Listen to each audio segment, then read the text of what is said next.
It's me or it does it. Listen, whatever someone is going through, that's not what matters. What matters is that the individual is improving and becoming better. You will go through bad things, but are you becoming better despite the bad things that are going on? I'm not saying you shouldn't have empathy, nor sympathy, nor, I would say, compassion on someone when they go through stuff. Absolutely, you should. However, what you should examine when someone's going through something is how are they turning out? Why it's important to know this? Let me tell you. Let's say you have a friend, or maybe not a friend, just someone that often calls you, and she often complains about some problems in her life. If you notice that after 3 months, okay, 3 months is a bit short, let's say 6 months, she keeps calling and complaining about the same issue. If it's an issue that's a bit long term, for example, a divorce that goes on, or there's an issue with their health, or whatever it is. Okay, if it's an issue that takes a while, it takes a while. But is she improving? Is she saying, you know what, I've complained about this before, you know what, I want to keep complaining, what can I do about it? Do you have any advice for me that I can do? If you notice from her behavior that she's willing to improve and become better, that's what matters. That will even motivate you to remain in contact with them. But if they're only complaining about the same thing over and over again, or there's always something similar coming up, and you see the same attitude of escaping, now that's draining onto you. And such an individual, they have become a portal of misfortune that demons can use to bring you down. And there are even believers that are portals of misfortune.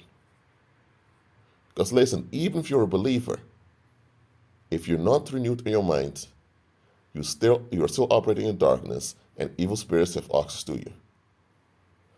And even apart from the evil spirits, someone, whether a female or male believer, I'm talking about believers now, if a believer is still operating in darkness and they won't let go of the dysfunction, that believer is hindering you. That believer will drain you and exhaust you. They're still believers, but we have to treat them like unbelievers. We have to slowly lower contact with such people. Yeah, but they're a brother or sister in Christ. Yes, they are. And that's why they have to renew their mind and get on code with Christ. Look, I'm going to give you another warning in this same video. So I'm doing two messages in one. In life, you need feedback. Because you don't see everything, and you don't hear everything, and you don't know everything. For example, let's say you want to go to a specific city in Mexico on a holiday, or a vacation, better said. But now there are people with knowledge of Mexico that know that that city you want to visit is quite dangerous. So suddenly say, sir, you want to visit Mexico, right, to that city? Well, you didn't ask for any advice, but I need to tell you anyway. Let me be rude with you now. That city you want to visit is quite dangerous. This, and that. And now because you get feedback, now you realize, you know what, maybe it's better to go to another city in Mexico. And this feedback, I don't care whether you ask for it or not. That's irrelevant. You need feedback. Because if the individual was polite and so-called honored your so-called boundaries and kept their mouth shut because you didn't ask for any advice, you would have gone there and you would have been in trouble. So, feedback is natural. In many workplaces, you get feedback when you finish your job, just to help each other improve. Now, constructive criticism, what I was talking about, feedback, is something we all need, believer or unbeliever. And sometimes what you want to do is really not a good idea. In that case, yes, people should be sensitive to how you feel. They shouldn't just be blunt and disregard you. That's narcissistic. But they should, when one of your ideas is not a good idea, tell you, listen, it's not a good idea, or I wouldn't do that. Or they may have to tell you, listen, you want to do this trip, traveling by train all the way from London to Beijing? Yeah, you can do that, but realize with the current geopolitical situation with Russia, I don't think that's a good idea. You can do it. I'm not saying it's impossible, but you have to watch out with the situation that goes on right now. So in that case, someone is not discouraging you, but is showing you there's some risks in what you want to do that you need to consider. So receiving constructive criticism or feedback, we should be open to it and flexible. However, there's also such a thing called suggestive witchcraft.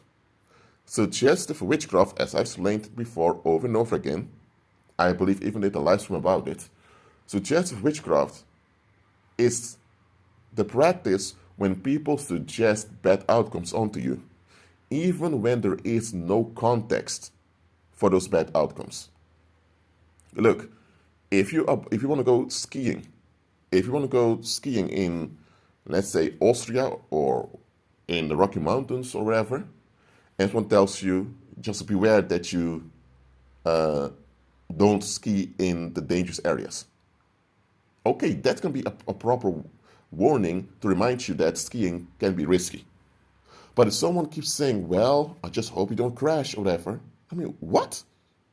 If they try to warn you that certain ski areas are not that safe, why aren't you saying, well, you know what, certain areas there are not really safe to ski, just be cautious? No. They just immediately suggest that you're going to crash. What the heck? Or maybe you just applied for a new job and someone suggests, well, it's hard to get a job these days and maybe they're going to look at your past and this. So they're talking down on what you did. That's not constructive criticism. That's not feedback. That is suggestive witchcraft. They're suggesting a bad outcome. And I want you to pay attention to such people. I don't care if they're a believer, even. When someone always suggests a bad outcome over and over again, after you open your mouth or after they find out something about you, such individual, either they have an investment in seeing you worse off than you are now. It's creepy when this involves a believer, but hey, if they're still operating in darkness, who knows? Or let me say it again, or they have this agenda in which they benefit in seeing you down because they base their self-worth in being better off than you. Or they're just people who don't want to give up their dysfunction, whatever their dysfunction is, and because of that, evil spirits are able to use them to weigh you down. And let me tell you, those negative suggestions they come up with, it will affect your mind. Even when you're not aware of it, the effect is there on your mind. They will weigh you down psychologically, which will also have a physical effect on you. Such people can trigger depression in you. They can trigger sadness in you. Some people even become suicidal after being around people like that for too long. Look, feedback is feedback. We should want to receive feedback. Absolutely. I support that. But we should not. We should not. At all. We should not at all be around people who always see the bad in everything or who always suggest a bad outcome.